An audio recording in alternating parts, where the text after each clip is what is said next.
On se retrouve pour un nouvel épisode avec un format un peu différent d'habitude. On va être en totale immersion avec l'Alpine Endurance Team lors des 6 heures de Spa-Francorchamps, la dernière manche du WEC avant les 24 heures du Mans. Vous allez tout voir, les mécaniciens, les pilotes, les ingénieurs, on va tout vous montrer, c'est parti.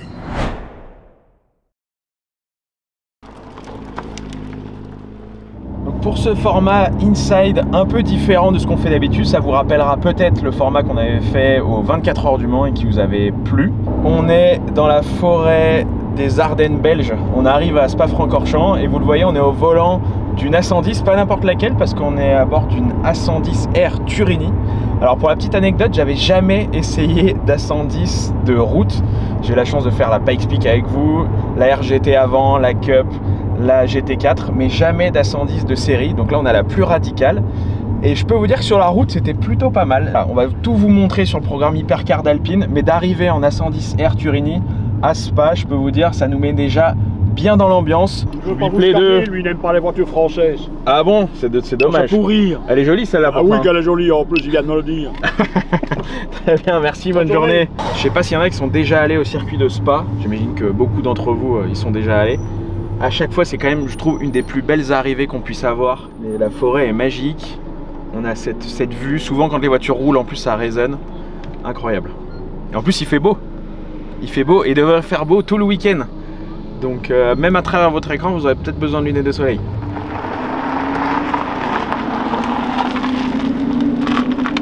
On est arrivé à bon port.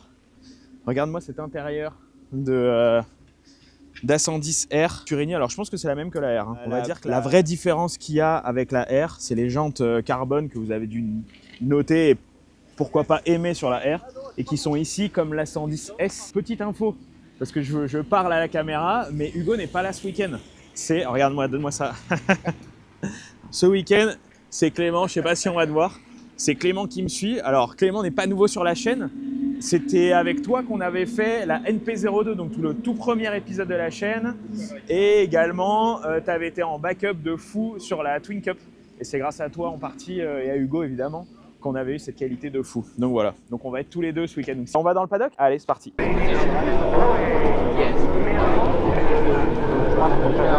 Bon, on a à peine eu le temps de mettre les pieds sur le circuit qu'on doit déjà aller voir un reveal. Et pas n'importe lequel, parce que c'est celui de l'Alpenglow que vous avez peut-être déjà vu il y a 2 ans maintenant, mais en format maquette au Salon de l'Auto à Paris. Et là, ils l'ont réalisé en vraie voiture. Donc c'est un concept car mais roulant, à hydrogène. Enfin voilà, on va vous montrer quelques détails juste après. Mais le reveal c'est maintenant, donc voilà.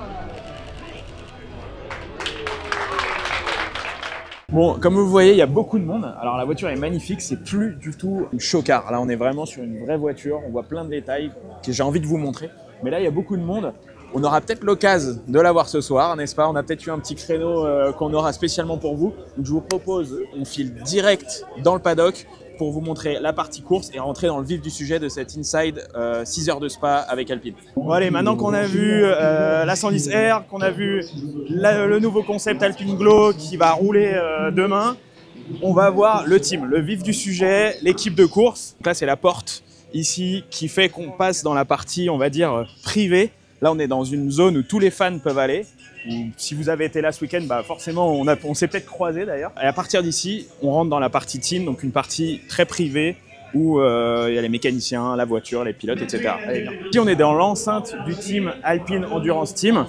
Donc, il y a 2 semis. Vous voyez, on n'est pas encore dans un dispositif Le Mans où il y aura encore plus de camions, encore plus de gens, etc. Parce qu'on sera sur une course de 24 heures. Là, on est sur une course de 6 heures, mais on va le détailler un peu plus tard dans la vidéo. Donc, vous voyez, le team, il est composé de 2 semi-remorques avec une tente au milieu. Je vous propose qu'on commence directement par la semi des mécaniciens qui ont en fait leur vestiaire et l'endroit où ils vont se changer, l'endroit où ils vont se mettre en combinaison parce qu'ils sont obligés du coup de se mettre en combinaison unifugée pour bosser. Donc venez, c'est par ici. La première phase des coulisses, le camion, des mécaniciens, des ingénieurs, de toutes les personnes qui bossent sur la voiture, sur les voitures, parce qu'il y en a 2. 42 personnes en tout, c'est le maximum autorisé par le WEC. Donc Alpine et je pense la plupart des teams se mettent au maximum du staff possible. Et donc vous pouvez voir qu'il y a comme un vestiaire de foot un peu, des cases. Alors évidemment il n'y a pas des sièges à chaque fois parce qu'il y aurait besoin de trop de sièges. Il y a des boîtes avec les noms, avec pareil, des petites cases avec les chaussures, tout ça, de chaque mécanicien, de chaque ingénieur. Donc là, voilà, vous pouvez voir Lucas, Là ici, Valentin, ça pourrait être ma case. Jordan, voilà, ils se reconnaîtront peut-être. Chacun a sa petite boîte et on peut voir, alors je ne me permets pas trop, mais on peut voir qu'il y a des vestes, tout ça. Sachant que là, il y a les FP3, donc les essais libres 3 qui vont commencer dans quelques minutes. Donc là, la plupart se sont déjà changés. Et ils ont mis donc les combinaisons inifugiées avec les chaussures inifugiées. Donc là, ce qu'on va retrouver dans les boîtes, c'est essentiellement les vêtements, on va dire, civils. Donc les vestes, les polos un peu, regarde, des polos comme ça, alpines, les vestes, tout ça, les vestes qu'on peut voir là-bas. Qui dit vestiaire dit que c'est là où on s'habille entièrement et où toutes les affaires sont là. Il y a les talkies, les radios que vont avoir les mécaniciens, pareil les ingénieurs, avec chacun leur nom. Voilà, donc Jordan, Maxime, Thomas, Antoine, tout est noté. Alors s'il y en a un qui le perd, eh ben, on le sait tout de suite. Donc j'imagine que ça a déjà dû arriver et ça va en faire rire plus d'un. Mais celui qui perd son Toki, on le sait direct. Je pense que c'est pas mal pour la partie mécanicien, mais c'est hyper intéressant. Et moi, j'avais jamais vu ça parce que souvent, j'étais dans l'autre partie plus pilote. Mais là, c'est vrai qu'avec autant de personnes, c'est assez impressionnant et ça montre l'envergure du team. Allez, on va voir la suite. Bon, comme vous l'avez vu, tout le monde s'est changé, tout le monde est en Free Practice 3, donc on va aller voir. Il y a plein de choses à vous détailler, ne vous inquiétez pas, dans la vidéo, on va tout vous montrer. Donc là, on rentre vraiment dans la partie box. On va venir ici plusieurs fois dans la vidéo. C'est vraiment la partie où là, on va dire qu'à l'arrière, c'est la partie préparation. Ici, c'est là où ça bosse vraiment, on est vraiment dans le vif du sujet. L'impression qui m'est donnée quand j'entre dans ce team, et dans un team d'hypercar globalement, je pense que c'est assez similaire un peu partout, c'est qu'on est vraiment dans du très haut niveau. C'est-à-dire qu'on est à quelques encablures, on va dire, de la Formule 1. Et donc, rien n'est laissé au hasard. Un bloc arrière, on peut voir avec ce beau A de Alpine. C'est le premier truc que j'avais remarqué quand ils ont présenté la voiture. Là, on a un capot arrière. Et ici, des bas de caisse, des passages de roues. Bon, allez, viens, on va voir les voitures. Bah, tu vois, on arrive pile au bon moment parce qu'il y a un double arrêt. Hop, on va se mettre dans le coin pour pas gêner. Là, tu vois, il y a Mick Schumacher qui vient de finir son run d'essai. Bon, Paul-Loup, on vient à peine d'arriver, tu vois, on débarque direct pendant les FP3. Je viens de sortir de la voiture. Comment ça s'est passé? Ça s'est plutôt bien passé, le feeling est bon. On a fait une bonne FP1. La FP2 avait été un peu plus compliquée, mais encore une fois, on n'avait pas fait d'essai à Spa-Francorchamps par rapport aux autres équipes, donc on a essayé des choses. La voiture, c'est la première fois qu'elle roule ici. Première fois qu'elle roule ici. Donc c'est quand même un vrai facteur à prendre en compte. Les 80% des équipes ont roulé l'an dernier en course. Quasiment toutes les autres ont fait en plus des tests ici. Nous, on n'est pas venus ici. Donc on a beaucoup de choses à apprendre. Je pense qu'on a fait. Les ingénieurs ont beaucoup bossé cette nuit et nous ont permis de faire un beau step pour la FP3. Sur quoi, par exemple? Sur tout. On est châssis, moteur. Aujourd'hui, on est encore en phase de développement avec la voiture. C'est ça qu'il faut comprendre en fait. Par rapport à beaucoup d'équipes qui sont là déjà depuis un an, voire plus, nous, c'est une année pour apprendre. C'est ce qu'on a vraiment dit. Et donc, chaque course, on est compétiteur, on veut faire le mieux possible, mais on n'oublie pas le fait qu'on est encore en phase de développement et qu'on commence aussi un petit peu le travail pour le Mans réellement. Ok. Et là, voilà, vous avez fait quand même un essai on va dire, tour rapide en vue de la qualif, ou là vous êtes plus sur des relais? Comment ça se passe le dernier essai? C'est les deux en fait. Les deux. On a Charles qui va faire la qualif ce week-end, et donc logiquement en FP3 c'est lui qui est parti avec les pneus neufs, avec une sorte de simulation qualif. On va pas se cacher, c'est un peu ce que tout le monde ferait. Vous êtes pas trop mal, vous êtes 8. On est 8e et après je suis monté après Charles, où moi j'ai switché en mode race pace. Okay. Donc en rythme de course. Rythme de course. Et ça semblait correct. C'est très dur de se prononcer. On a des gens qui ont beaucoup plus d'expérience que nous face à nous, donc quel est leur niveau de push par rapport au nôtre? C'est dur de savoir. Nous on pousse parce qu'on l'a vu. Au Qatar on a été bien, Imola c'était un peu plus dur, mais pour apprendre on ne peut pas se cacher. Donc voilà, on essaye d'aller dans ce sens-là, mais step by step, ça progresse. Là tu viens de finir de rouler, donc tu roules plus avant demain. C'est ça. J'ai bien compris, parce qu'il y a la qualif tout à l'heure. Là c'est quoi ton programme? Alors là ça va être intense dans les 3 prochaines heures. On va refaire des driver change practice, donc des changements de pilote, parce qu'en course il faut savoir changer rapidement, donc on va en refaire. Après on va avoir, j'ai envie de dire, presque 2 heures de débriefing. Alors quand on le split en plusieurs parties avec différents ingénieurs, et quand je dis débriefing, il y a une partie vraiment ingénieur et après il y a une partie où nous, simplement sur notre driving. Ouais. Je t'ai vu faire ton débrief, alors sans montrer les détails, tu peux juste montrer en deux. Oui, bien sûr, parce que j'ai à peine commencé, donc c'est encore vierge. Parce que ça c'est un truc qu'on fait, on va dire, Nous, on l'avait appris il y a longtemps, Ouais. déjà dès la F4, on faisait ça. Mais c'est un truc, en gros, dès que tu arrives dans le haut niveau, que tu fais sur chaque débrief, en gros. Mais explique-le. C'est très simple. On a la partie de gauche où simplement c'est un rappel un peu de tout ce qui peut se passer dans la voiture, que ce soit système, que ce soit mécanique, que ce soit confort de pilotage, frein, tout. Ça nous permet juste d'avoir un résumé et d'être sûr de rien oublier. Si par exemple j'ai eu un problème avec la direction assistée ou avec les freins, et ben parfois au débriefing on peut l'oublier parce Ouais, c'est qu'on ça. pense à plein de choses. Et ben là au moins on est sûr de ne pas l'oublier, on le note. Et après la partie de droite, c'est simplement on a chaque virage et on donne un petit peu le comportement de la voiture virage par virage. Ah, le T1, c'est quoi? C'est l'épingle de la source. La source, Voilà. qui est juste au bout là-bas. Donc on a l'entrée du virage, le milieu du virage, la sortie du virage. Si on met une croix vers la gauche, c'est qu'on a du sous-virage, donc la voiture tire un peu tout droit. Si on met au milieu, c'est que la voiture elle est neutre, elle nous paraît bien, elle réagit comme on veut. Et si on va vers la droite, c'est qu'on a du sur-virage, donc c'est l'arrière qui fait un peu le tour autour de nous. Plus c'est dans le gris, plus c'est bien. Potentiellement, oui. Et parfois c'est dans le gris et il manque de la performance, et parfois c'est un peu aux extrêmes et ça va très vite. Ça marche. Ok, bon bah nickel. Donc Voilà. ça, c'est ce que tu vas remplir pour la partie Voilà, débrief. exactement. Ok, ça marche. Bon, on ne dérange pas plus. Merci. Avec et plaisir. à tout à l'heure. On se voit tout à l'heure. Merci Ciao. Val. Bon voilà, donc là les arrêts au stand sont finis. Alors on va pas rester là longtemps parce qu'on veut pas les gêner. Là ils ont beaucoup de boulot avant la qualif. Mais vous voyez que en fait, si la séance se termine, ça s'arrête pas là.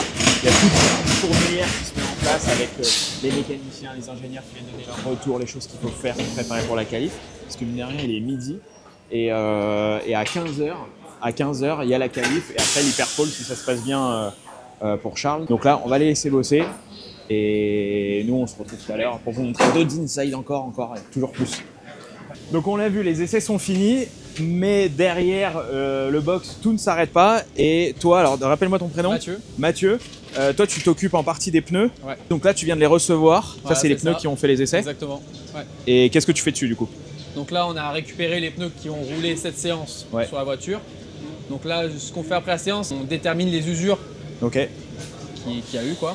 Donc du coup, on a pris une première usure avant la séance, Ouais. lorsque les pneus étaient neufs. On gratte la gomme pour enlever le pick-up. Ok, donc ça, tu vas me montrer juste après. Et ensuite, avec une jauge à profondeur que j'ai juste Ah, ça, ici, ça. si tu veux, hop, voilà ici. Ok, donc ça, c'est une jauge à profondeur. On a une jauge de profondeur, voilà. Et Que qu'on tu vas met mettre dans les le petit- témoins, dans les petits témoins. trous ici. Ok. Voilà, pour calculer l'usure de pneus. Donc La là, profondeur. on a 3 petits trous quoi, Ok. pour calculer l'intérieur, milieu de pneu et À extérieur. l'extérieur. Voilà, et du coup après ça Et là, nous quand montre tu qu'on le a- mets. Voilà, donc là du coup on met comme ça, tac, et du coup Et là, tu vois, c'est quoi la voilà, valeur? c'est la profondeur. On a 2 mm et 7 Donc microns. 2 mm, ça correspond à quoi? Ça correspond à la gomme encore à la gomme restante, exploitable. en gros, voilà, c'est Ok, ça, d'accord. exactement. Ok, donc là, il est pas loin de la. Il est encore bon. Il est encore bon. Il est encore Ok. bon, ouais. Et donc là, toi, qu'est-ce que tu vas faire dessus? Là, si tu vois, il y a plusieurs endroits où il y a des Ouais. témoins.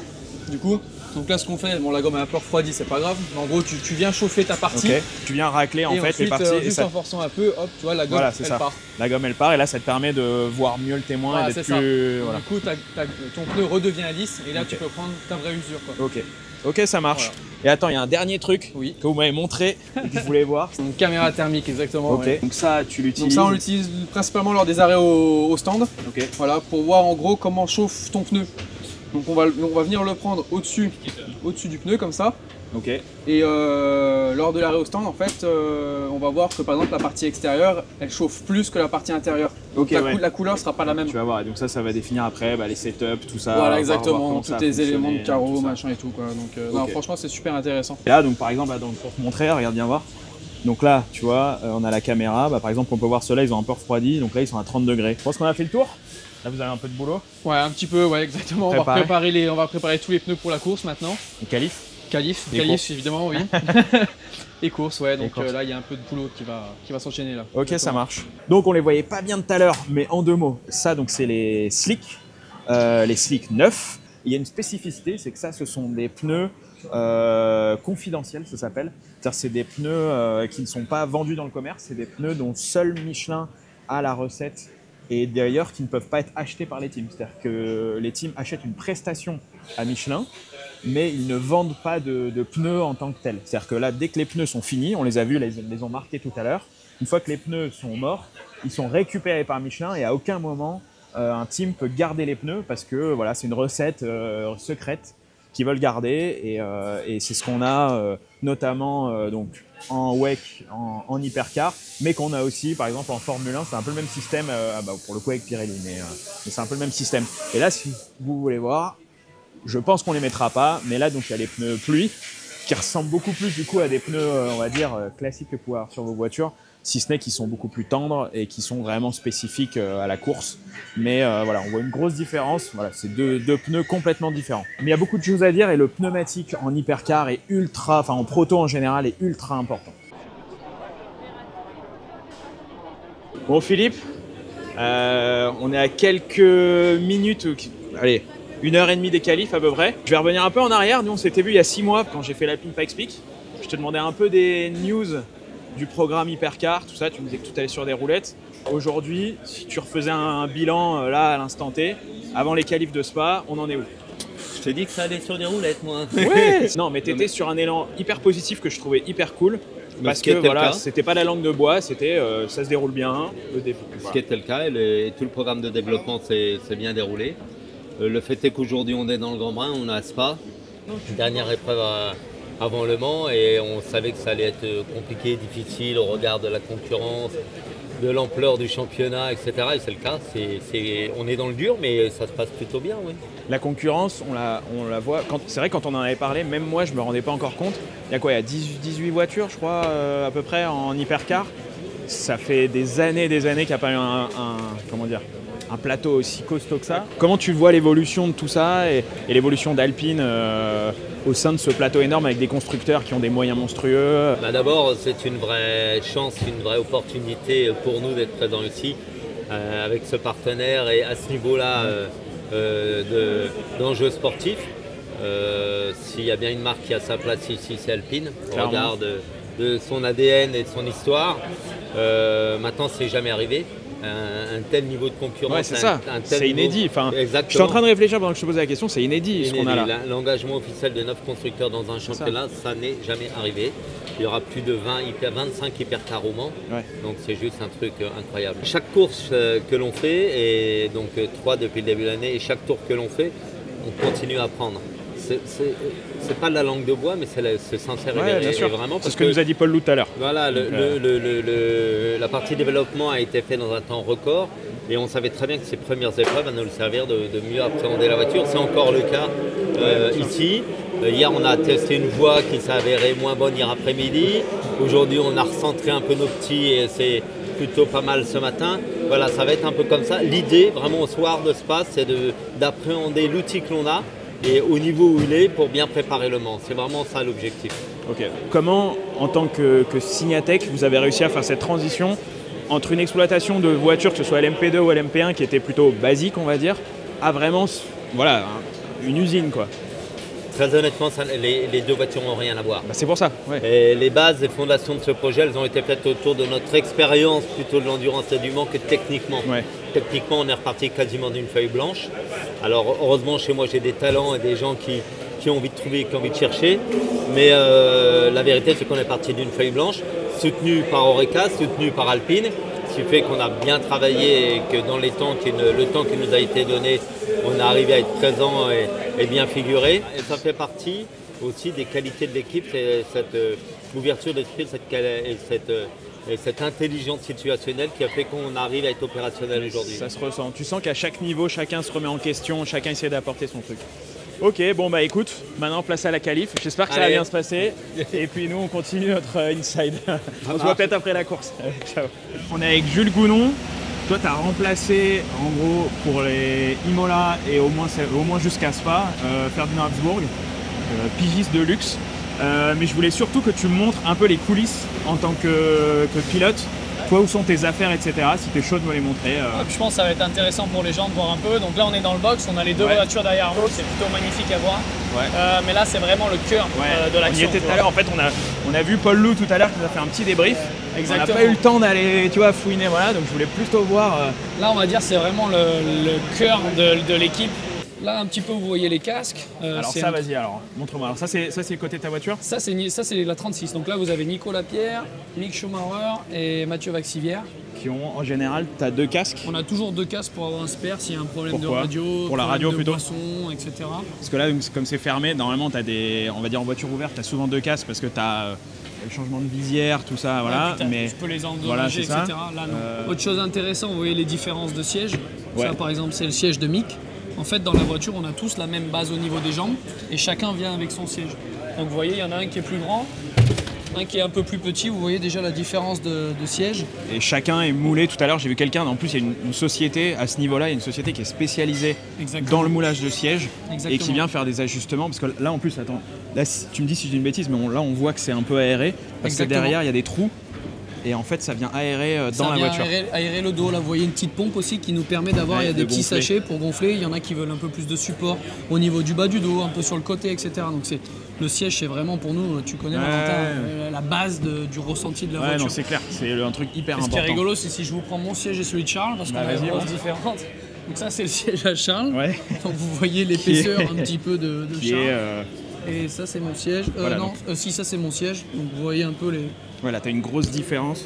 Donc tu vois, tu as une grosse différence de taille entre les deux. Et puis là, on va dire que les renforts comme ça, c'est un peu chacun qui... Ça, c'est lui qui a besoin un peu pour sa jambe. Lui, il a plus... Moi, par exemple, j'ai pas de siège en bas pour être vraiment bas dans la voiture, alors que lui, entre guillemets, il aime bien être relevé un peu. Parce qu'il est, il est plus petit que moi et que moi, je peux pas avoir d'être relevé. Donc on a toujours 2 paires d'écouteurs, parce que ça aussi, c'est super important. C'est ça, pareil, tu as les écouteurs pendant un pit stop, moulés. quelqu'un te l'arrache. Alors, ouais, truc assez évident quand on est pilote, mais à montrer, chaque écouteur est moulé à ton oreille spécifiquement directement par une boîte qui est pareil, qui est spécifique à ce genre de produit et qui va être moulé là, et c'est hyper confortable à porter par rapport à des écouteurs classiques, on va dire. Surtout dans l'Alpine, elle fait vraiment un beau bruit. Ah ouais, il y a beaucoup de bruit dans la voiture. T'as beaucoup de bruit. Justement, je me posais la question, vu que c'est hybride et tout, je me suis dit bon.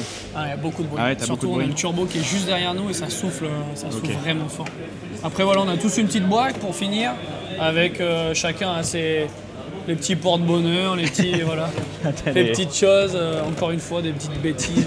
C'est les petits gris-gris. Petits gris-gris du pilote. Toi ton casque, celui-là. Moi mon casque c'est celui-là. Donc moi j'ai pas eu le temps d'en faire 2, j'en ai fait qu'un parce que comme je suis pilote de réserve, il faut que ma radio elle marche. Mais voilà le casque, ça pour les novices si tu veux expliquer un peu à quoi ça sert. Le Hans, vous commencez à connaître, mais c'est vrai que ça évolue beaucoup dans le temps et là on arrive sur des modèles qui sont vraiment hyper légers, stand 21 celui-là, mais qui sont vraiment des modèles ultra légers et qui d'ailleurs, système Hans, la dernière fois on a fait le groupe C Mazda, je sais pas si vous vous rappelez, le pilote qui roulait dedans à l'époque, c'est un des développeurs de ce système-là. Voilà. J'avais échangé avec stand 21, c'était un peu un truc de fou de savoir ça. Aujourd'hui, c'est obligatoire. Mon père à l'époque il roulait 100 et c'est vrai que quand le Hans est arrivé au début il m'a expliqué personne en voulait, personne roulait comme avec. Le Halo, comme aujourd'hui je me sentirais pas de partir dans une voiture sans Hans. Même quand tu fais des baptêmes ou un truc comme ça, dès que t'as pas le Hans, t'es pas bien. Exactement. Je suis exactement pareil.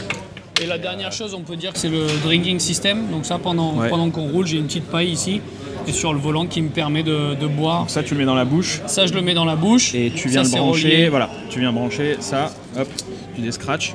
Quand tu arrives dans la voiture, tu mets radio et drinking system. Et drink. Ok, super. Et puis on va aller voir le camion là où vous changez. Allez, comme ça avec plaisir, on peut sortir par là. Allez, vas-y, on prend mieux. Donc là, on est dans la partie. Donc là, vous arrivez dans le camion des pilotes. Vous voyez Mick qui est en train de regarder une petite onboard avant la qualif.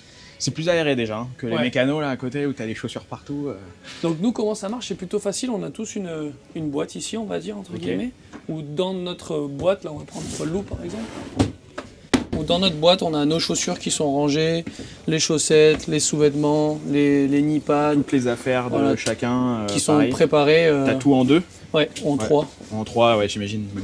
Surtout pour le Mans. Donc là, vous changez ici et c'est là où vous préparez avant d'aller dans la voiture direct. Souvent, Xavier, que vous voyez derrière, notre préparateur physique, il est là pour nous donner les derniers ajustements. Il nous aide bien pour nous préparer parfaitement.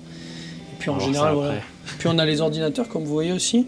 Donc ça, c'est notre driver PC35, la tablette, qu'en fait, en temps réel, on a toujours... t'as un ordi qui t'est dédié pour la voiture. Ou pour la voiture. Ou dedans, on peut retrouver nos datas, on peut retrouver nos vidéos, où tu peux retrouver, comme Mick il est en train de faire, juste avant la qualif, de regarder une onboard. Toi, c'est un rôle un peu particulier, parce qu'en soi, de base, on va le dire, t'es formaté GT. Sans te passer de la pommade, t'as quand même tout gagné ces dernières années, tu vois, en GT, quand même, faut le dire. Spa, Nürburgring... Puis j'ai pas gagné Nürburgring, mais Daytona. Pas Nürburgring? Non, Ah, pas je en pensais. troisième. Mais Daytona, enfin voilà, des Bathurst, voilà. Un peu tout quand même. Et là, tu arrives en hypercar, en proto. Tu n'avais jamais fait de proto avant, quasi. C'est quoi, comment tu t'adaptes à ça? Bah, c'est vrai que ça change beaucoup. Moi, j'ai fait une journée de test grâce à Bruno et Philippe dans une LMP2 pour, entre guillemets, avoir ce volant-là. Et déjà, le premier jour, en fait, une GT, tu connais, il faut trouver une façon de la faire tourner, il faut trouver une façon de la faire aller, alors qu'un proto, ça fait tout ce que tu veux, en tout cas pour moi.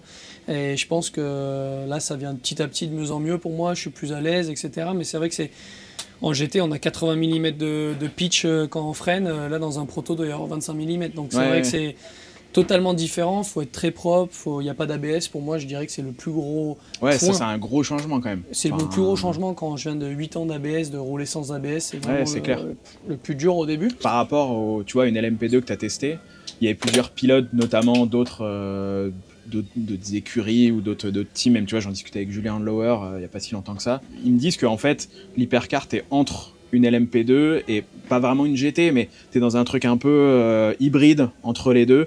Il n'y a pas autant d'aéro presque qu'une LMP2 au final. Bah, c'est vrai que c'est différent.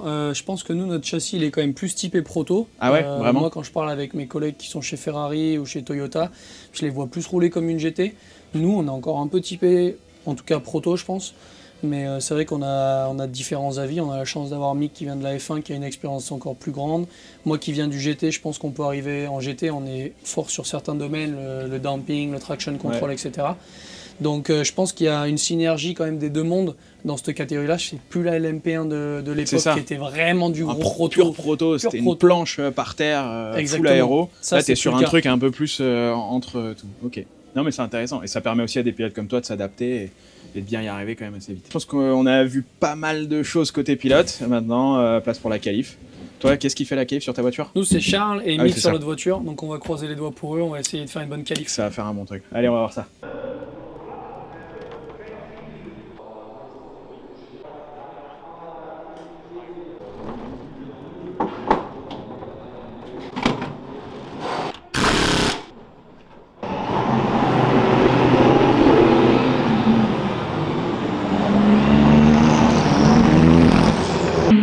Là, ils sont partis donc en qualification. Donc on va l'appeler un peu Q1, même si ça s'appelle juste qualification. Donc les 19 voitures en hypercar viennent de partir. Ils ont 15 minutes pour faire un temps. Et le challenge, c'est dans les 10 pour passer en hyperpole. Donc bon, là, le temps est fini. Il y en a encore qui terminent leur tour. Mais pour l'instant, l'Alpine 35 est 5e pour le moment. Et on dirait qu'ils vont passer pour la première fois depuis le début de la saison en hyperpole, c'est-à-dire dans les 10. Donc on attend, parce qu'il y a encore des push-laps, mais ça a l'air pas mal. Donc on va attendre de voir. Je pense que le team va être content. Et puis après, il y aura l'hyperpole encore.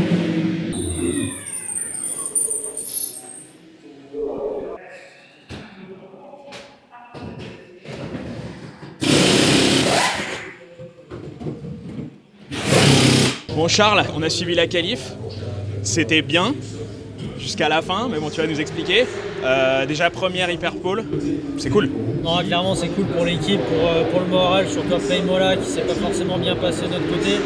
Je pense que voilà, on a réussi à faire un bon step ici, surtout qu'on n'a pas roulé en test.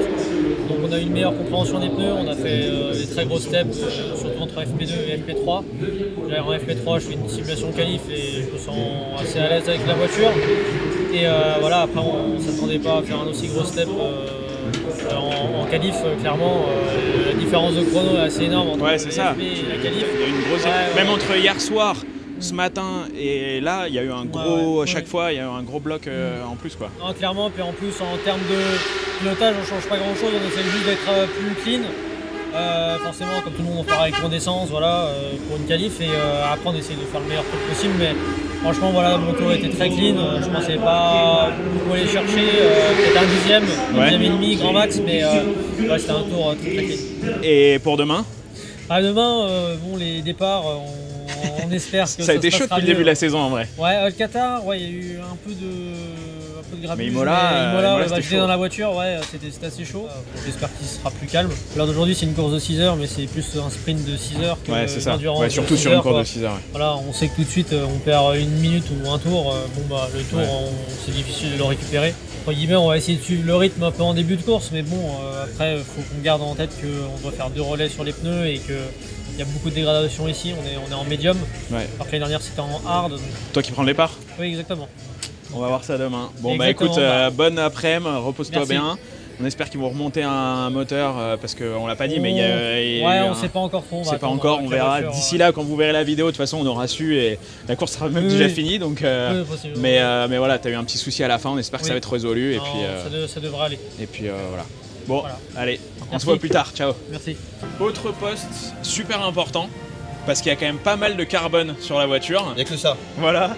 Donc on est avec John qui est dans un coin, voilà, un peu un petit atelier au sein du paddock et sous la structure, on va dire, pour faire, on va dire, les réparations de carbone. Exactement. Ok. Réparation, modification, s'il y a besoin. Ouais. Et voilà. Ça arrive parfois qu'on te demande de modifier un truc pendant... Ouais, ça arrive, c'est déjà arrivé. Ah ouais? Ouais, c'est Ok, déjà arrivé. d'accord. Voilà. Ok, donc toi tu es spécialiste du carbone. Je fais que ça. Que ça. Voilà. Donc qu'est-ce qu'on va faire là? Tu m'as Alors gardé là, une petite pièce. Exactement. Là, on va réparer cette pièce-là. Ok. Donc ça s'appelle le vortex. Ok. C'est une pièce qui se trouve Je à vois chaque bien. extrémité de la face avant Devant. de la voiture. C'est une pièce aérodynamique, dynamique. Qui vient presque frotter par terre, on va dire. Exactement, c'est pour ça qu'il y a beaucoup d'usure sur ces pièces. Bon, là, j'ai déjà mis une mousse qu'on va poncer. Notamment, je te coupe, mais à mon avis, le raidillon, il n'y est pas pour rien. Il n'y est pas pour rien. Il n'y est pas pour rien. Il y a Je des- pense il y que a- dans l'entrée du raidillon, À vu la à la compression, bam, Voilà. ça vient taper et ça vient racler. Exactement. Et ça enlève le carbone parce que c'est très léger, donc il n'y a pas beaucoup de matière en fin de compte. Hein. Ouais, Voilà, c'est c'est très léger. Donc ça, les vibreurs, Bien évidemment, etc. C'est une pièce qui est fragile, ouais, presque consommable un peu. un petit peu. C'est Ok. pas donné, donc on essaie de les réparer quand même. Ouais, c'est Voilà, ça. tant qu'on peut. Tant qu'on peut. Voilà. Donc toi, Donc c'est voilà. ton boulot. Toi, en fait, tu fais Exactement. faire des économies au team, c'est ça? Quelque part, ouais. Non, mais quelque part, c'est vrai. Donc l'idée, ça va être de poncer, Ok. de mettre au même niveau que la partie qui est là, la pièce de l'origine en fin de compte. Ok. Et après, on va mettre du tissu de carbone, Ok. tout simplement. Ça, c'est magnifique. Voilà, tout simplement. Il n'y a rien de. Voilà. Alors, c'est pas de la nappe en toile cirée, hein? Non, c'est non, c'est du vrai- voilà, c'est de la vraie feuille de carbone, hein. Exactement. À la base, c'est ça en fait. C'est un fil. Ouais, c'est ça. Après, on noie ça dans une résine époxy Ok. de base. On va te regarder faire, de toute façon. Donc, c'est poncé. Ouais, voilà. Là, on a poncé Nickel. la surface. On peut maintenant mettre la fibre de carbone par elle-même. quoi. Ok. Voilà. Donc, la feuille qu'on a vue tout à l'heure. Exactement. Bah, je te regarde. On va utiliser un papier. C'est un papier en fin de compte qui permet de faire des. Non, pas trop en fin de compte. hein, Ouais, tout c'est ça. simplement. Voilà. C'est ce que j'allais dire. Voilà, tout un peu un simplement. papier calme, comme à l'école en fait. Exactement. Rien inventé. C'est simplement pour éviter d'avoir un gros morceau qui servira à rien en fait. hein. Ouais, c'est ça. Voilà. Ça coûte un peu des sous quand même le carbone. Donc, Ouais, c'est quand même un peu onéreux et ça sert à rien de le gâcher. Voilà, tac. On a notre petit patch qui va venir ici. Tu laisses le papier dessus? Non, je l'enlève après. Tu l'enlèves. En fait, le papier, c'est pour éviter que Oui, ça s'effiloche. Ouais, c'est ça. C'est pour C'est maintenir un le peu tissu. le tissu. Ouais. Donc ça, avec l'habitude, moi je sais qu'il va falloir une dizaine de grammes, 10-15 grammes. Petit calcul. Donc 26,2 multiplié par 45%. Voilà. 11 grammes de durcisseur.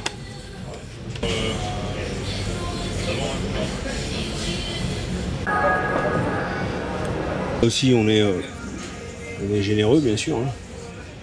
Évidemment, après tout ça, il y aura toute une partie finition hein, de la pièce, par ponçage, etc., lustrage et polissage. Voilà, on va le mettre ici. On enlève le papier, il ne restera pas. Et là, ça va être tout beau, tout brillant. Voilà. Ah voilà, c'est ça ce qu'on voulait voir. Et voilà, en gros, le processus pour refaire une pièce Ok, ça marche. sur cette voiture. Et donc après, ça part à la lampe. Tu mets une lampe dessus. Voilà, une lampe dessus, Et ça sèche. chauffe, trentaine de minutes, Trentaine de minutes. 30-40 minutes. Après, on ponce, On ponce. finition, et après, on c'est remet bon. tout ça, et Après, on le on remet remet sur la tout ça. piste. Cette pièce, on n'a pas besoin. Mais une pièce, on va dire, de carrosserie. L'étape d'après, c'est d'aller la mettre au stickage là-bas. Alors oui, exactement. Quand on en a besoin. Exactement, Voilà. c'est exactement ça. Bon, bah on a Et vu la le boucle, carbone. La boucle est bouclée. Voilà. Merci John. Là, on a vu le carbone. Je vous propose qu'on aille direct au stickage là-bas, voir s'il n'y a pas une pièce qu'on peut sticker et voir tout le processus de carrosserie. Voilà, Ok. merci à vous. Bon, en espérant que tu n'aies pas trop de boulot demain pour la course. Normalement non. Allez, ciao, merci. Salut, merci. Bon, maintenant qu'on a vu la partie carbone avec les petites réparations de tout à l'heure, on est sur une autre pièce là, avec Thomas. Toi, tu gères la partie, on va dire, stickage Exactement. Tu es aussi mécanicien sur la voiture quand il y a besoin. C'est mécanicien, ce qu'on dit, c'est je vais que quand ça roule. Voilà. Et après, sinon, la plupart du temps, je m'occupe de faire que le stickage des pièces, toutes les pièces qui roulent et les spares qui vont être montées s'il y a des soucis. Ok, donc partie quand même importante parce que c'est le côté, on va dire, design joli de la voiture. Et il y a un truc qui est important, c'est que c'est fait avec du film Exis et du PPF Body Fence, donc ils sont partenaires de la chaîne. Donc ça c'est cool. Et puis ça permet de faire le lien avec Alpine parce qu'ils sont aussi pas mal présents chez Alpine, notamment avec la F1 et maintenant avec l'Hypercar. Donc on va voir comment tu fais. Donc là c'est quoi l'étape? Là il y a ça qui a été réparé si je dis pas de bêtises. Ouais, exactement. Ça c'est sorti de carrosserie parce qu'il y a eu un cette partie là hier. En gros ça a sauté, c'est ça? C'est ça, il y a toute la partie qui a été cassée, et donc le sticker a été tout rayé. Ok. Et donc le but c'est après donc la carrosserie, je reviens faire un stick par-dessus justement pour retrouver là, le design ça. de base. Donc ouais, là vas-y, bah là la première partie on enlève ça, c'est ça? C'est ça. Donc il faut obligatoirement bien chauffer pour tout bien décoller. Bon donc maintenant que tout est nettoyé, en gros si j'ai bien compris tu vas mettre du fil à découper ouais. Pour ensuite à la fin, enfin on verra à la fin, mais en gros tu tires, magique. C'est pour éviter tout coup de cutter sur les pièces en carbone et pouvoir les réutiliser après en fait une fois que j'aurai destické. S'ils veulent changer ou modifier la décoration, il n'y a pas de coup de cutter sur la pièce. Donc on la garde à peu près en bon état. Tu me dis si je dis une bêtise, mais toujours dans le même état d'esprit. Alors on a des box, pareil, bien pour le transport. Exactement. Là tu as un peu comme un magasin de vinyle devant toi. Un produit Exis aussi. Voilà, produit Exis aussi. Donc là on a du bleu, on a ici du Body Fence. Body Fence, donc film PPF qu'on va venir mettre sur les phares. Sur les phares, on peut le mettre sur les pare-brises pour de la protection, tout ce qui est transparent en fait. Tu peux le et est-ce que aussi c'est ce qui va venir faire les jointures de... On peut s'en servir parce qu'il propose une découpe en fait du tube en rouleau plus fin. Voilà. Et ça peut permettre de faire des jointures entre les carrosseries, les pare-brises. Ouais, ok. Ça. Et donc ça, bah, et du coup ici, donc là comme on va le faire là, tu viens te servir en gros de la dimension que tu veux, donc tu découpes dans le film. Ok, allez, exactement. On y va. Là tu viens le poser, moi il y a un truc qui me choque, c'est que tu vois, bon tu l'as mis un peu, on va dire pas à l'arrache tu vois, mais un peu grossièrement au début. C'est ça. Et en fait ce qui est un truc de fou, c'est qu'on a l'impression que le truc est chiffonné avec plein de vinyle normalement, tu l'aurais foutu à la poubelle. Et là on a l'impression que tu as juste à le défaire en fait et tu arrives à le remettre. Ouais, en fait c'est que c'est une matière qui est déjà poreuse, faite exprès. C'est micro-perforé, ça te permet en fait de le déformer, de le réchauffer, de le mettre en place sans qu'il y ait de pic. Et ça, cette techno-là, ça t'aide vraiment, enfin je veux dire, quand tu bosses avec? Ça te permet de retravailler ton sticker, de le poser. En plus, on est souvent nous tout seuls, contrairement à certains gars qui le font. Quand tu fais Donc il faut que je me débrouille à ce qu'il soit à peu près tendu et après, c'est vrai qu'en chauffant, ça arrive à se mettre en place. Tu vas montrer après tout à l'heure, mais tu vois, on a vu un petit exercice tout à l'heure, c'était assez impressionnant. Là, tu le replies vers toi. Bon, allez, je vais faire le fil, comme ça. Attends. Donc là, j'ai toujours voulu le faire, c'est hyper satisfaisant, je suis sûr. Comme ça. Si, c'est ça. Et là, tu mets le pouce, mais vraiment sur le fil, sur le fil. Et là, tu tiens. Ah, voilà, c'est bon. Vas-y. Et là, tu peux aller jusqu'au bout. Et là, ça y va, on va à la pêche. Puis après, tu as ton morceau. Eh, c'est pas beau ça? Oh, t'as bien bossé, Valentin, franchement. Regarde. Bon, donc là c'est terminé, on peut voir, je me permets, hop, magnifique. Ouais. Après tu vas remettre un petit Alpine là sur le côté, mais à 300 km/h, on verra plus les jonctions. Le problème, oui, c'est ça, exactement. Et je voulais, dernier petit atelier, tu voulais me montrer tout à l'heure quand même le fait de chiffonner justement le film Exis. Donc là on disait vas-y. Je vais te laisser faire pour prouver que c'est quand même du bon matériel. Attends, viens alors, on va essayer. Donc là, tu vois, regarde, hop, regarde, je le prends, tu vois. Et là, je le chiffonne. Exactement, vas-y. Comme un sagouin. N'aie pas peur, comme si tu le mettais à la poubelle.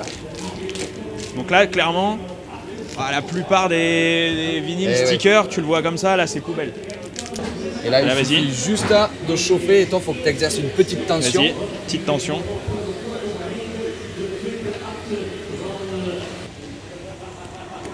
Et ça s'en va parce que comme c'est de la bonne qualité, voilà. Ça s'en va. Et là, tu vois, le truc était mort. Et là, hop, on voit plus rien. Donc, quand même pas mal, c'est quand même du bon matos. Bon, merci Thomas. De rien, c'était cool. Nous, on continue? Allez, on continue. Bon, et là, regarde, on parlait tout à l'heure du Body Fence. Parce que là, on a vu le vinyle juste avant. Et pour le PPF, bah regarde, c'est pareil, c'est une production Exis, c'est on va dire un des produits d'Exis. Et en fait, tu vois, ils en ont mis ici. Alors c'est quelque chose que vous pouvez avoir sur vos voitures, hein. C'est du film PPF, comme on peut voir sur toutes les supercars ou autres, même des voitures normales, hein. On en mettra même sur la 405. Donc on en a sur les phares pour éviter justement tous les éclats. On peut en avoir aussi sur les jonctions de carrosserie pour éviter justement que l'air vienne passer, parce qu'on a un niveau de performance où voilà, faut pas déconner. Et là, on en a aussi ici pour venir protéger, on le voit moins, mais on en a aussi ici pour venir protéger pareil le carbone, parce que c'est un endroit où on se prend beaucoup de boulettes de gomme, tout ça. Donc ça sert et pour protéger et pour faire joli aussi, pour garder la carrosserie en bon état. Donc voilà, toute la gamme vinyle protection Exis qui est sur l'Alpine, c'est assez cool. Autre partie super intéressante, on a dit qu'on vous le montrerait, c'est le labo de pièces qui est au sein même du box des deux Alpines A424. On va voir Jordan qui est là. Salut, hop, la caméra est là. Qu'est-ce qu'on fait ici? Quel est ton rôle et qu'est-ce qu'on fait ici? Moi, je suis responsable de tout l'ensemble boîte de vitesse. Okay. Du coup, on révise et on prépare toutes les pièces qui vont rouler ou qui vont rouler. Ok, donc toutes les pièces, on va dire les trains roulants, boîte de vitesse. Trains roulants, boîte de vitesse, amortisseurs, disques. Toutes les pièces, on va dire, qui s'usent dans la voiture, que ce soit des consommables ou des pièces qui peuvent casser. Exactement. Ok. Là, tu étais en train de faire quoi? Là, je suis en train de préparer un porte-maillot arrière qui va faire les 24 heures du Mans. Okay. La course. Tout neuf. Du coup, on a un avant qui va faire le Mans, du coup, qui est en cours d'assemblage. Tous les capteurs. Là, on a la vitesse roue, on a la température des roulements qui sont dans le porte-maillot, la température de l'étrier, l'usure des plaquettes et la température du disque. Montre-moi le reste. C'est bien un disque. Alors là, on a des tiroirs. On a des tiroirs partout, donc avec des boîtes. Tous les tiroirs, ouais. C'est que des freins, et que des disques et des plaquettes. Du coup. Et tout est référencé. Okay. Chaque plaquette avec son disque. Okay, tout est appairé. Là, on a un disque avant. Ça, Clément, c'est ce que tu voulais voir tout à l'heure. Des disques carbone. Disque avant. Disque avant, ouais. Disque avant. Super léger. Regarde, pèse un peu. T'as vu, c'est pas lourd, hein? Combien de kilos? À peu près 5 kilos. À peu près 5 kilos. Par rapport à la taille de la pièce, c'est impressionnant. Par rapport à la taille, ouais, je pense qu'en acier, on serait sur du 15 kilos. Ouais. Donc je sais pas combien, mais incroyable. Et là, tu disais, donc avec des... Ouais, la fusée vient directement se clipser, le bol se clipse dans la fusée avec tous les... En termes de conception de pièces, c'est vraiment poussé à l'extrême. À l'extrême, ouais. Ok, donc ça c'est les disques. Donc là, tu as plein de disques. Plein de disques. Là, il y a des amortisseurs. Amortisseurs. Ils sont pas gros, hein? L'amortisseur d'anti-roulis, celui-là. Ah, anti-roulis, ouais, c'est ce que j'allais dire, c'est pas de roue. Non. Alors, qu'est-ce qu'on peut voir d'autre? Il y a une boîte de vitesse. Boîte de vitesse là-dedans? Là-dedans, il y a une boîte de vitesse. On peut l'ouvrir. Il y a la boîte de vitesse du coup X-Track qui est là. Après, on a la séparation, là c'est l'entretoise qui est fait par Oreca. Okay. Et après, on a toute cette partie-là, de par de là à l'arrière, ça c'est du X-Track. Boîte X-Track. Boîte X-Track, entretoise, Oreca. Ouais. Et dans l'entretoise, il y a le moteur électrique dans l'entretoise. Donc après, autre pièce méga importante, mine de rien. Ouais. Transmission. Transmission. Qui doit, j'imagine, supporter des grosses charges. Des grosses charges, des grosses forces, oui. Voilà. Tu peux la sortir 2 secondes? Oui, pas de souci. Ouais. Là, vous avez le capteur, du coup, ce qu'on appelle le torque meter ici. Okay. Qui mesure le couple. Là, je vois FIA, ça permet de. Oui, c'est réglementé, ça, oui. Okay. C'est contrôlé ça, pour la puissance. Pièce. Ça, par exemple, c'est une pièce, ça vaut 30 000 € à peu près. 30 000 €. 30 000 € le cardan. Capteur 15 000 et le barreau 15 000. Bah voilà, super. Voilà, allez, on va la remettre délicatement. Donc là, la dernière partie, on va dire qu'on va montrer des bacs avec plein de pièces, plein de trucs à montrer. Qu'est-ce qu'on... T'as ça, par exemple, que tu voulais montrer? C'est tout ce qui est pignon de boîte de vitesse. Donc ça, c'est beau, ça. Ça, c'est beau. Pignon X-Track. Pignon X-Track. Ah ouais. Donc ça, par exemple, ça c'est quel... Ça, c'est pignon de première et deuxième. Ah ouais, ok, d'accord. Et donc ça bah, c'est pareil, tu changes quand il y a besoin de faire une révision de boîte. Exactement, ça c'est tout est référencé et suivi kilométriquement. Okay. Et après, du coup, j'ai Valentin qui fait suivi kilométrique, il me dit quel pignon je dois monter dans telle boîte. Okay. Là, je vois, je peux la prendre? Oui.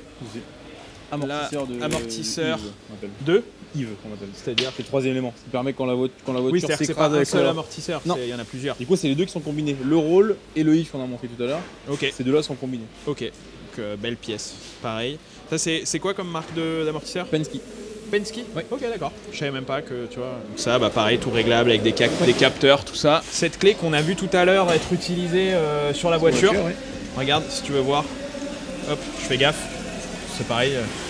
Ça vaut pas 30 000, mais je suis sûr que ça vaut un peu de tout quand même. Tout aussi, oui. Ça, c'est pareil, c'est une clé qui sert Pour la précharge du différentiel. Précharge du différentiel. Du coup, tu vas la mettre. Donc on bloque une roue à l'arrière et on fait tourner l'autre. Et on voit la valeur qu'il y a et ça donne la précharge. Ça c'est pareil. Pièce assez, on va dire, high level en termes de compétition.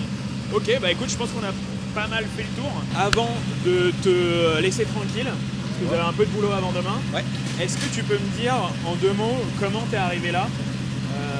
Quel est ton parcours en gros pour arriver chez Alpine et bosser voilà, ici ou sur la mécanique de la voiture, tout ça?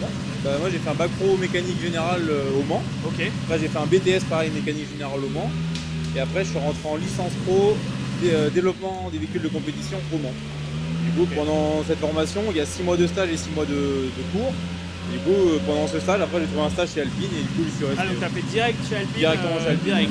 Je pense que ça fait rêver plus d'un. C'est-à-dire que tu fais ton apprentissage et les cours, etc. Et après chez Alpine. J'ai fait mon stage en 2020 et depuis je suis resté. Donc à Bourges. À Bourges.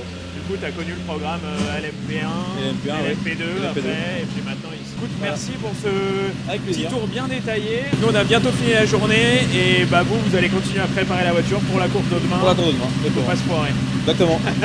Bon, allez, merci beaucoup. Avec plaisir. Ciao. Bon, regardez comment on va terminer la journée. On est en bas du Raidillon et je vous avais dit qu'on la choperait. L'Alpenglow, ce concept qu'ils ont présenté à Paris il y a 2 ans, quelque chose comme ça, qui était une voiture en carton. Bon, c'est un peu méchant de dire ça, mais c'était vraiment un concept car voilà, qui ne pouvait pas rouler. Et là, ils en ont fait une vraie voiture. On est en bas du Raidillon, c'est une exclue complète. Regarde-moi ce travail qu'ils ont fait sur l'aéro. Ici, avec l'air qui va passer, on voit 2 suspensions Öhlins qui sont ici. Ensuite, bah, qu'est-ce que je peux vous dire? C'est un 4 cylindres à hydrogène. Alors, c'est l'hydrogène en gaz. Ils sont censés développer une 2e version qui apparaîtra dans quelques mois, peut-être quelques années, avec un V6 et pour le coup, avec de l'hydrogène liquide. Donc, ça prévaut vraiment le futur, on va dire, d'Alpine, en tout cas, sur la partie sportive. Regarde-moi cet arrière, ici, avec cet aéro. Non, mais regarde-moi ça. Avec l'énorme diffuseur, avec cette partie ici qui apparemment était quand même assez difficile à mettre en place, transparente, avec ces diffuseurs. Donc on voit les échappements, regarde-moi les échappements, ici là, les échappements sortent comme ça sur les côtés, dans le prolongement des feux, et on se dépêche parce qu'on n'a pas beaucoup de temps.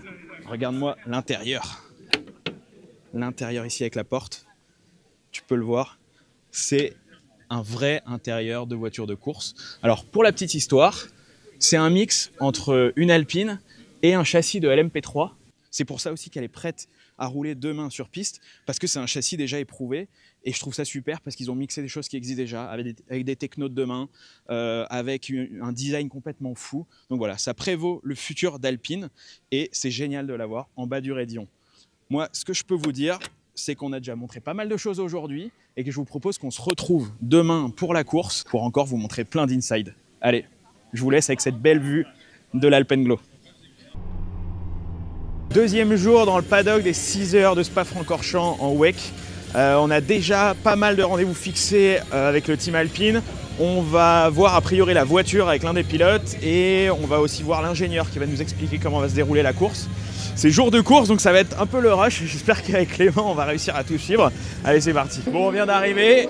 Nico, merci de prendre 5 minutes le matin du départ. Avec plaisir. Je pense que tout le monde a envie de voir la voiture. Ouais, ça fait depuis le début, tu vois, on a tout montré derrière le box et tout, mais je pense qu'ils ont envie de voir la voiture. Qu'est-ce que tu peux nous dire dessus? Toi, tu as tout connu avant, les anciennes LMP1, les plus récentes, les LMP2, tout ça. Tu as participé au dev de celle-là. Qu'est-ce que tu peux nous dire globalement sur... C'est vrai que j'ai eu la chance de rouler beaucoup de prototypes différents. C'est presque un mix entre un GT et un prototype d'avant. C'est ça, voilà, c'est ce que tout le monde nous dit. Qui sont assez lourdes, mais très puissantes. Assez développées en termes d'aérodynamisme et très proches des unes des autres. Voilà, il y a un règlement qui fait que les voitures sont très proches des unes des autres, ce qui permet de nous faire des courses d'anthologie. Voilà, c'est cool et d'avoir beaucoup de constructeurs qui sont réunis. La spine, ce qu'on appelle la colonne vertébrale, est une base d'Oreca. Et ensuite, Alpine a développé toute l'aérodynamique, le design, moteur, suspension, électronique. Ouais. Donc ça, c'est de tout le boulot qu'on a fait cet été. Et maintenant, à partir de décembre 2023, la voiture a été homologuée. Donc maintenant les pièces sont toutes homologuées, on peut juste faire du réglage en fait. Justement, la voiture est frisée, ce qu'on appelle gelée. Train avant, évidemment voilà, double triangle. Suspension double triangle, tourne énorme. avec les barres de torsion. Voilà, tout est super compact, on peut voir. Ça c'est quoi ce qu'on peut voir ici par exemple? Ouais, donc là sur la partie avant, tout est très compact. C'est vrai que dans ces protos on a très peu d'espace. Ici, tu as la crémaillère avec le moteur de direction assistée, barre anti-roulis. On a le troisième élément là-haut qui ici, permet de contrôler la hauteur des caisses. C'est ce qu'on a vu hier en pièces. Voilà, exactement. Les deux bocaux de liquide de frein et après, voilà, les liquides de frein qui partent ici dans les étriers. Tout est fait avec ce qu'on appelle des quick release. Donc ça nous permet, si jamais on doit changer de demi-train pendant une course, tac, on dévisse ça, on enlève les demi-trains assez rapidement, on les rebranche. Comme des prises en fait. Exactement. Comme des des jacks. Des jacks qui vont super vite à changer. Ici on a tous les capteurs donc, qui permettent d'avoir les températures de frein et pas mal d'autres informations, les vitesses de roue. C'est tout sur des de toute façon, tout part en télémétrie. Là, tous les capteurs que tu vois, tout est derrière dans la salle. On va l'avoir après. Donc, ça c'est cool. Et puis après, voilà, ce qui est intéressant peut-être pour vous, c'est de voir c'est le cockpit. À l'intérieur du cockpit. Le poste est vraiment divisé en deux. Le poste de pilotage sur la gauche et après sur la droite la batterie. La spécificité du Mans, c'est qu'en fait, quand on dessine la voiture, il tire une ligne au milieu et le poste de pilotage doit être soit à droite, soit à gauche. Nous, on a fait le choix d'opter pour la gauche. D'ailleurs, on me demande souvent, parce que j'ai fait beaucoup de tests de proto sur la chaîne depuis le début, on me demande souvent pourquoi on choisit à gauche ou à droite. C'est un choix qui est stratégique. En fait, 90% des circuits tournent dans le sens des aiguilles. Il y a plus de virages à droite. Donc, généralement, on choisit la position à gauche pour avoir un champ de vision plus ouvert sur la droite et mieux voir les cordes dans les virages à droite. Ça, c'est une vision. Il y a d'autres constructeurs qui ont la vision de dire ok, je préfère mettre un peu de poids à l'intérieur. Donc je mets le poids du pilote à droite, donc c'est partagé. On peut voir aussi deux monettes, une bleue et une rouge qui nous permettent de régler les barres anti-roulis. Ça tu l'as où directement les barres. Les deux, voilà, ça permet de régler en direct. Les selon la balance de la voiture, qui permet de régler. Et puis après, évidemment, beaucoup de boutons pour interagir avec les réglages de la voiture, du système hybride principalement, et du moteur, tout ce qui est gestion d'essence, stratégie. Donc ça, j'imagine qu'il y a pas mal de choses sur le volant. Exactement. Est-ce qu'on peut le voir? Mais je pense que tout le monde veut voir le volant, évidemment. Alors montre-nous ça. Donc là, un volant où il y a vraiment beaucoup ça, c'est un vrai ordinateur en soi. C'est un vrai. Ça prend beaucoup de temps avant de l'apprendre. Après, on a le même exactement au simulateur, donc on passe des heures au simulateur pour vraiment le connaître par cœur. Je te coupe, mais on est d'accord que quand tu découvres une nouvelle voiture, alors toi tu as fait partie du développement, mais quand par exemple Jules qui arrive et qui doit découvrir ça, tu reçois un bouquin comme ça. C'est ça, c'est une centaine de pages. Voilà, centaine de pages et tu dois tout apprendre par cœur. Moi j'ai eu de la chance parce que comme j'ai fait partie du développement, les choix stratégiques des boutons et tout, c'était un peu aussi les miens. Et c'est vrai que du coup j'ai eu le temps de m'y habituer. Et lui qui a été jeté comme ça dans le bain, c'est vrai que c'est très retourner à l'école. On s'en rend pas compte, mais je sais pas combien il y a de boutons, mais il y en a beaucoup. Voilà, ici principalement derrière on a l'embrayage des deux côtés, donc ça c'est l'embrayage à main. Ensuite ça c'est pour descendre, monter les rapports, classiques. La radio ici en haut à gauche et à droite les appels de phare qu'on voit souvent dans nos catégories. Tu as quand même 6 palettes. À l'arrière, plus on voit, il y a deux boutons. Un ici pour les essuie-glaces et un ici pour changer les informations du dash. Et après devant, là c'est un peu plus compliqué avec des boutons pour la limite des stands, changer les modes. Acknowledge, ça c'est pour envoyer un message au box qu'on a compris un message. Prendre la radio. Ici full cielo, la boisson.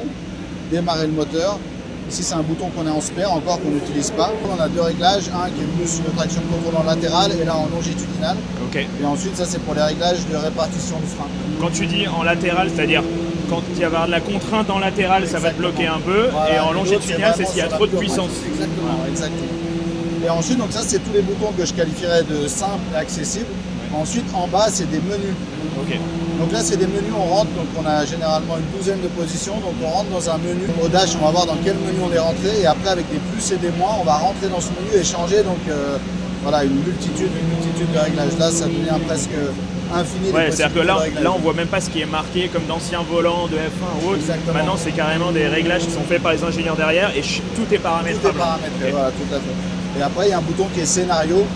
Justement, scénario, lui, il va changer beaucoup de paramètres en une fois. Donc, scénario, on sait qu'on en a un pour la qualif, un pour la piste humide, un pour la piste sèche, un pour le tour de rentrée au stand. Voilà. Et ça, le scénario va nous permettre de changer tout un tas de paramètres juste avec un clic. Tu as l'hybride, ce qui est quand même nouveau, même pour toi. Moi, j'avais connu chez Toyota l'hybride. C'est vrai que c'est des nouvelles générations. Comment tu gères, même moi, tu vois, en tant que pilote, je me demande comment est-ce que tu gères le côté hybride. Est-ce que c'est quelque chose qui est automatique? Ou c'est quelque chose que tu t'actionnes selon les modes, etc. L'idée c'est que ce soit le plus transparent possible pour le pilote, c'est-à-dire que l'équipe elle fait, donc nous on ne ressent quasiment pas en tant que pilote. Après on s'en sert pour tout un petit tas de réglages, à gauche et à droite, et on essaye d'optimiser un peu les réglages de la voiture avec ce système hybride. Ok, d'accord, donc globalement c'est plutôt automatique. Globalement c'est plutôt automatique. Avec des scénarios comme tu disais. Bon bah écoute, je pense qu'on a vu pas mal de choses. Malheureusement, on ne peut pas vous montrer le moteur. C'est interdit, comme vous l'avez vu depuis le début, même les pièces, on ne pouvait pas vous les montrer, je suis désolé. Mais globalement, voilà, ce qu'on pouvait montrer de la 424. Maintenant, tu vas te préparer, faire des briefs, et puis après, place à la course. Voilà, exactement. Briefing, autograph session, et après, on a toute la procédure de mise en grille avant le départ. Ok, ça marche. C'est toi qui prends le départ? Ouais. Ah oui. Allez, bon, bonne préparation, merci. Deuxième partie importante de la matinée, on a vu la voiture et maintenant je sais que vous vouliez voir aussi la partie ingénieur. Donc on est avec Yann, l'ingénieur en chef de tout le projet Alpine Endurance. C'est ça. Est-ce que tu peux nous expliquer un peu où on est déjà? Parce que c'est un peu on va dire un box dans le box. Ouais. Et après on va parler de la course. Mais déjà où on est et qu'est-ce qu'on fait ici? On est dans le centre opérationnel en fait de tous les ingénieurs moteurs, châssis, perfo, etc. des 2 à 424, donc 35-36. Donc on a l'ensemble des ingénieurs performance, donc qui gèrent vraiment la performance globale de la voiture, principalement châssis, fonction, etc. Les ingénieurs power unit, donc moteur et chaîne de traction.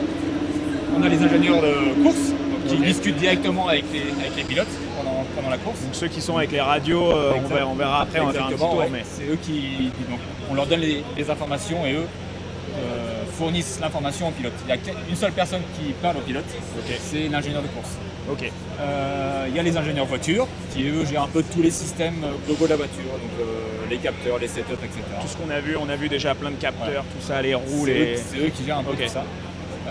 Plus les ingénieurs système côté Alpine Racing qui gèrent toute la partie un peu hybride. Un peu hybride. Cartographie, gestion de l'hybridation, de la batterie, du moteur électrique. Ok, ça marche. Est-ce que, donc en gros, c'est la tour de contrôle, si je comprends bien, tour de contrôle exactement, de toute la course. Donc on récupère toutes les informations de la voiture, gérées par télémétrie. Donc dès que la voiture roule, on a les informations qui arrivent sur nos PC. Donc là, c'est la tour de contrôle, effectivement, de savoir si tout se passe bien sur la voiture et les stratégies associées. Exactement, ça on va y revenir. Donc est-ce que tu peux me montrer du coup, donc ça c'est typiquement un poste d'ingénieur? Exactement, il a l'intercom avec les différents canaux, donc toutes les personnes sont reliées entre elles, plus des canaux globaux. En fait, par exemple, il y a un canal Power Unit, en fait tous les ingénieurs discutent entre eux. Donc c'est vraiment l'outil indispensable pour tous les ingénieurs qui sont ici. Donc il y a beaucoup de discussions. Il y a des chaînes de discussion entre les ingénieurs d'un certain pôle, on va dire. Et après d'autres pôles plus personnels entre eux. Il n'y a pas que la voiture, quoi. Il y a vraiment plein de parties différentes. Comment se définit la stratégie? Qui est-ce qui gère tout ça? Enfin, il y a beaucoup d'inputs qui rentrent dans cette stratégie. La dégradation des pneus. C'est les paramètres. Les paramètres d'entrée. La dégradation des pneus, forcément, la consommation d'essence, la consommation en énergie, le temps de pit stop, le temps de pit lane, etc. Donc il y a tous ces paramètres-là et les imprévus à prendre en compte. Et après, tout ça fait qu'on fait sur des stratégies de 25 tours, 26 tours, 24 tours, 23 tours. Après tout ça, c'est côté Tom, là, Thomas Triboté qui trifouille tout ça, on va dire, qui mélange tout ça. Beaucoup de stratégies discutent autour de ces paramètres-là. Et à partir de là, on donne la stratégie globale. Et après, on adapte en fonction des aléas de course. Il y a des scénarios du coup. Il y a des scénarios globaux. J'imagine que on va dire une bonne équipe d'ingénieurs, elle se fait évidemment dans la préparation, mais on va dire que tout bon ingénieur est capable de faire une bonne préparation, mais ça se fait aussi surtout dans la réaction que vous pouvez avoir derrière, au moindre problème, au fait de course, et ça c'est vraiment aux aléas de la météo, l'expérience du team signature, sur laquelle on s'appuie pour avoir cette réactivité et leur expérience autour de ça. Ok, ça marche. Bon bah écoute, merci. Là c'est quoi le programme? Là il est 11h-5, on va bientôt démarrer les moteurs, les 2 moteurs. Et puis après on va aller en pit lane et puis on va... Ok, ça marche. Bon, merci. C'est à toi.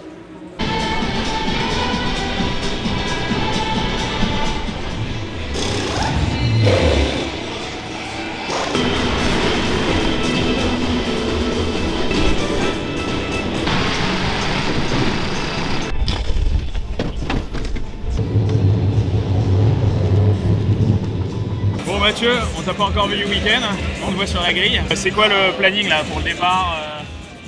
Le planning, ça va être de mettre bien en route les pneus en température. Ouais. Puis après, ensuite, le planning, c'est d'avoir une course propre. Ouais. C'est Nico qui prend le départ? C'est Nico qui prend le départ, après ça sera Mick, et après je finirai la course. Non, c'est d'avoir une course propre, prendre du mileage, prendre de l'expérience. Puis je pense qu'aussi, ça va être la clé, ça va être la dégradation pendant cette course-là. Donc je pense qu'on peut avoir quelque chose à jouer là-dessus. Donc je pense que voilà, ça va être celui qui va être le plus intelligent sur la dégradation. Donc je pense qu'en plus d'être une course propre, ça peut être une course très intéressante. Donc voilà, prendre plein d'expérience et de la sérénité avant les 24 heures du Mans. C'est vraiment la dernière course et avant les 24 heures du Mans. Donc non, celle-là, elle est quand même super importante aussi pour toute l'équipe, pour les pilotes. Et donc voilà, après ça reste une course, donc on doit quand même se donner à fond.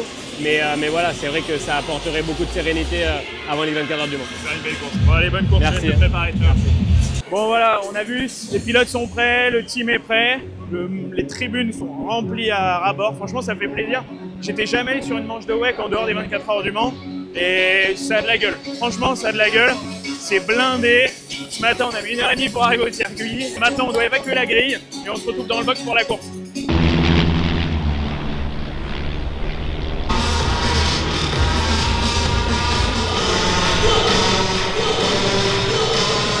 On s'est mis dans un coin du box. C'est le dernier moment de calme avant le départ. Là, on voit tout le monde s'est checké, tout le monde s'est donné les petites dernières consignes avant le grand moment, le départ à 13 h. Donc dans quelques minutes. Et après ça, on part pour 6 heures. 6 heures où ils vont être non-stop, tous sur les écrans pour les ingés, focus ici pour les mécaniciens, les pilotes qui vont se préparer, le physio, tout ça, on va essayer d'aller les voir un peu. Mais voilà, les derniers moments, on regarde le départ.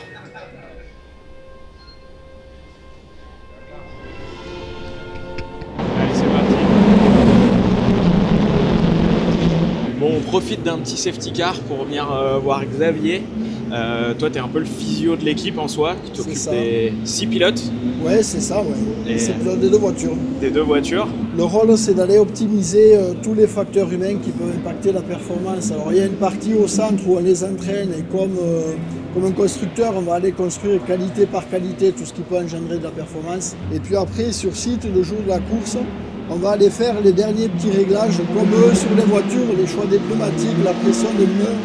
Et les réglages, nous on fait ça avec les pilotes.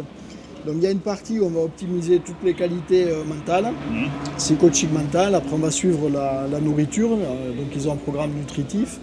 Ils ont un petit programme minéral aussi, donc vitaminique pour les aider à récupérer plus avec vite. des boissons. Avec des boissons pour avoir une énergie constante. Là il y a Paul Lou je crois qui va arriver. Voilà, c'est ça. Qu'est-ce que vous allez faire comme exo par exemple? Ce qu'on va faire avec Paul Lou, ça va être d'essayer d'échauffer le système musculaire et articulaire pour qu'il ait plus de tonus avant de rentrer dans la voiture. C'est bien de partir et d'être tout de suite prêt, de ne pas attendre qu'il fasse un tour ou 2 tours et que ça vienne petit à petit, vu qu'on va être performant tout de suite. Tout de suite rentrer dedans voilà, dès la sortie des stands. Ce qui est hyper important, enfin petit aparté, mais tu as le tour de sortie et les premiers tours, c'est vraiment une grosse différence qu'on peut faire sur d'autres pilotes ou d'autres teams, surtout à ce niveau-là. Donc, c'est ça, il faut être tout de suite dedans pour ne pas faire d'erreur aussi. On passe d'un état où il n'y a pas de vitesse, on est tranquille, la ville va lentement, à 300 km/h sur la piste, avec des dénivelés, des voitures, du trafic. Donc, voilà.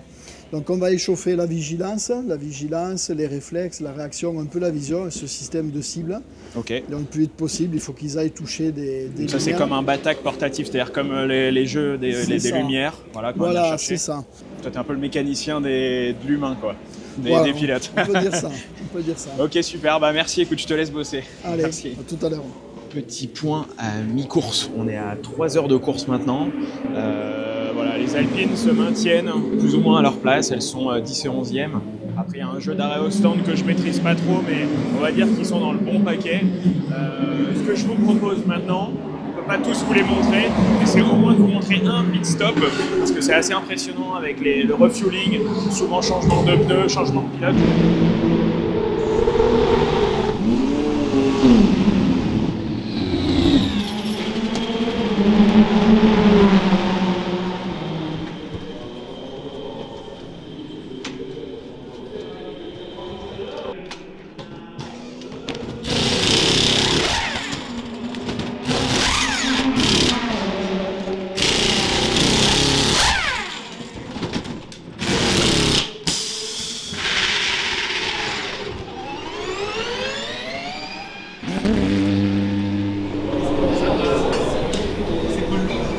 Bon, on est à la mi-course.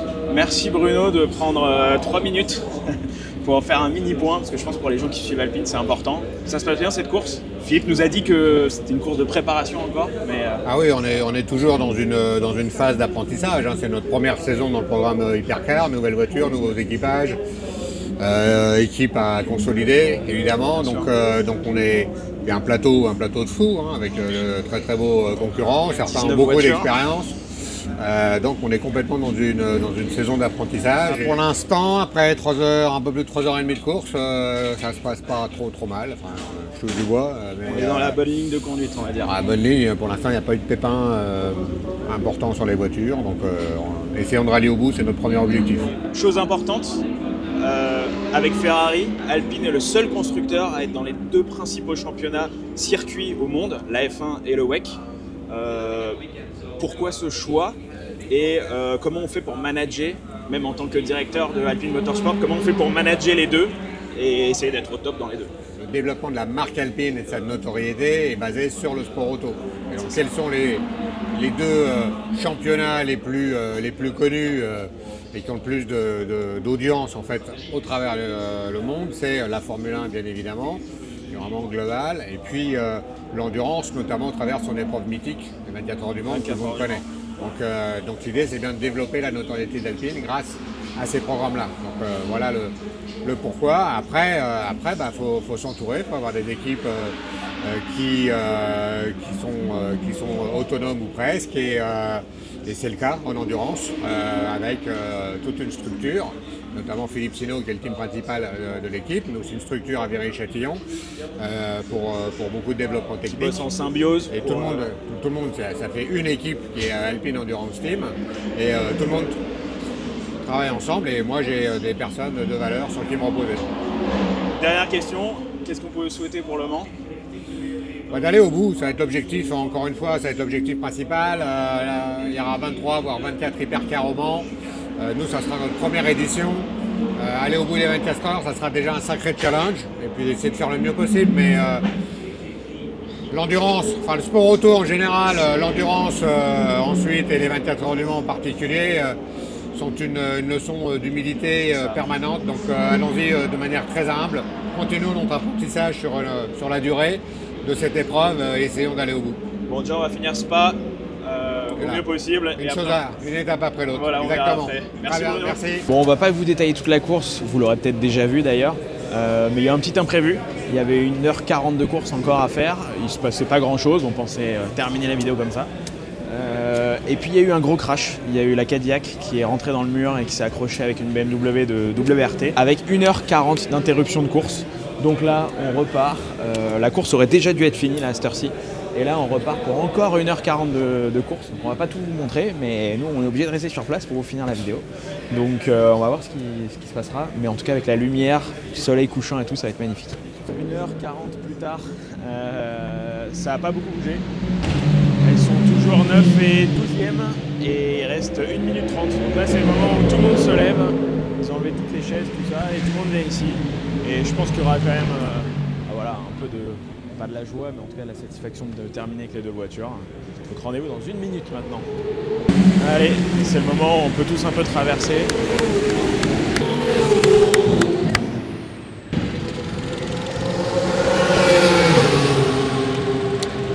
Bon voilà, c'est la fin de course. Donc les 2 Alpines terminent 9 et 12e. Ça fait des points pour l'une des 2.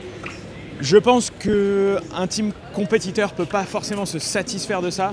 Par contre, ce qu'on a pu observer, c'est que tout est bien huilé. Toute l'équipe est complètement focus sur la performance au global. Il n'y a pas eu d'erreur des pilotes, pas eu d'erreur des mécanos, pas eu d'erreur de chaque personne qu'on a pu voir dans toute cette vidéo. Et je pense que c'est ce qui va jouer au Mans, parce que la prochaine course, c'est le Mans. Ils étaient là pour préparer le Mans. Quand on ne fait pas d'erreur, sur une course de 24 heures, ça peut payer. Alors, ce seront des challengers, ce ne sera pas les favoris. Mais en tout cas, je pense qu'ils peuvent être fiers du travail accompli, et c'est ce que les équipes de Philippe Sino, Bruno Famin qu'on a vu sont venus chercher sur cette course de Spa. Donc j'espère que ce format Inside vous aura plu. On n'en fait pas souvent, n'hésitez pas à nous dire en commentaire si ça vous plaît. C'est pas facile à réaliser, Clément qui est derrière la caméra, il a couru partout. Donc on se retrouve très vite pour de nouvelles aventures. Ciao. Quoi ? C'est parti pour 4h30 de route, parce qu'ils nous ont mis 1h45 en plus. Du coup, ça veut dire que 1h45 plus tard à la maison. Mais on va les faire. Nous, on va se faire notre course d'endurance à nous. Allez, ciao. Tu te rends compte si on n'avait pas perdu 1h15, on serait là depuis 1h15.